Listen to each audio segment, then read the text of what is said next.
Daily 4 या 5 question बनाइए और इसे याद कीजिए।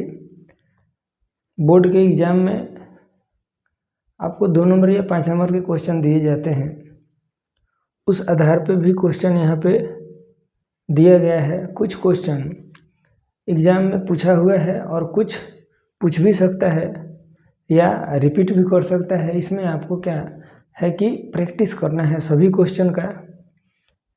एक बार देख लेते हैं क्वेश्चन। जैसे फ्रैंकल दोष तथा स्कॉट की दोष क्या है। इसमें आपको 3 से 4 पॉइंट लिखना होगा एग्जाम्पल के साथ। मूलरता तथा मोललता में अंतर स्पष्ट करें। डेफिनेशन, फॉर्मूला और डिपेंडेंट मतलब किस पर निर्भर है, ताप वाला बताया गया है, कौन ताप पे निर्भर करता है कौन नहीं करता है।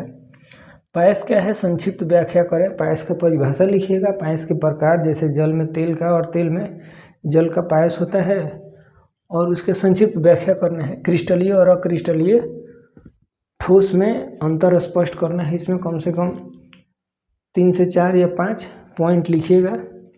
BCC बेस सेंटर्ड क्यूब तथा फेस सेंटर्ड क्यूब में अंतर स्पष्ट करना है।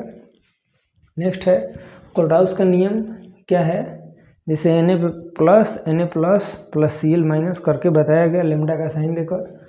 राउल्ट के नियम की व्याख्या करें। राउल्ट के नियम को लिखिए, उसके फार्मूला को लिखिए। हो सकता है तो अगर डिराइव करना चाहते हैं तो उसके फार्मूला को डिराइव भी कीजिए।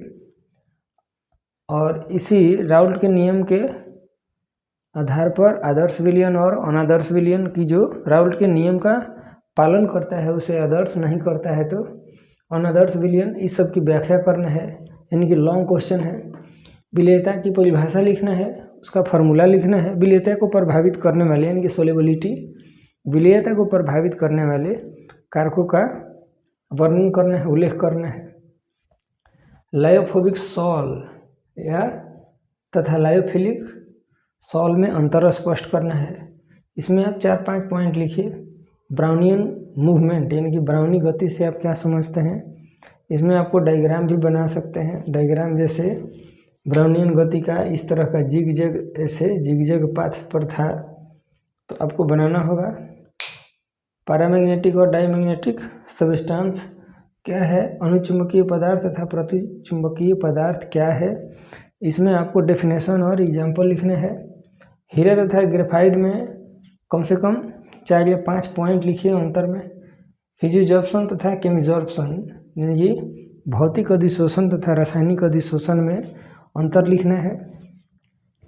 इकाई सेल तथा जालक बिंदु को परिभाषित करना है। अगर संभव है तो आपको, अगर आपके पास टाइम है तो उसकी संरचना को बना के दिखा भी सकते हैं। जियोलाइट क्या है। इसमें ZSM-5 है, इसका उपयोग बताना है पेट्रोकेमिकल इंडस्ट्रीज में। अनुक्ता तथा अभिक्रिया की कोटि में अंतर स्पष्ट करना है। इसमें तो आपको 3 से 4 पॉइंट आराम से होगा। अभिक्रिया को प्रभावित करने वाले कारकों का उल्लेख करना है। तो अभिक्रिया के बारे में, अभिक्रिया को प्रभावित करने वाले कारक का उल्लेख करना है। इसमें आप क्या लिखिएगा, जैसे ताप का क्या प्रभाव पड़ता है, सांद्रण की प्रकृति और उत्प्रेरक दाब, इसके बारे में आपको लिखना है। फैराडे के नियम को लिखें। यहाँ ये नहीं कह रहा है कि प्रथम की द्वितीय, इसको भी 5 नंबर में लिख सकते हैं कि फैराडे का प्रथम नियम क्या है, फैराडे का द्वितीय नियम क्या है। और जो भी नियम लिखिए उसका समीकरण साथ में लिखिए। लेड संचायक सेल का वर्णन करना है। लेड संचायक सेल का वर्णन करना है। जब वर्णन कीजिए तो लेड संचायक सेल का, जिसे सेल का स्ट्रक्चर बनाइए और उसके बारे में लिखिए, और साथ में रिएक्शन जो उसमें हो रहा है वो लिखना होगा। विद्युत रासायनिक सेल का सचित्र वर्णन, सचित्र व्याख्या करें। जैसे बताया गया था कि 2 सॉल्यूशन है उसमें, जैसे ZnSO4 CuSO4 बताया गया था, उसका डायग्राम बनाइए, उसमें साल्ट ब्रिज से कनेक्टेड कीजिए और सभी उसमें जो भी हाफ सेल रिएक्शन होते हैं उसका वर्णन करना है। लवण सेतु क्या है, यही साल्ट ब्रिज है। लवण सेतु क्या है, इसके क्या कार्य हैं।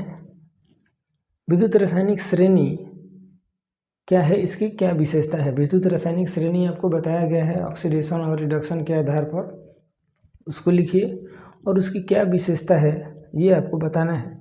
संक्षारण से आप क्या समझते हैं, इसके बचाव के उपाय बताएं। संक्षारण का मतलब धातु का oxygen, carbon dioxide, sulphur dioxide, जलवाष्प इत्यादि से संयोग कर धीरे धीरे परत दर परत नष्ट होने को संक्षारण कहते हैं। इसमें क्या उपाय किया जाए कि इससे बचाव हो।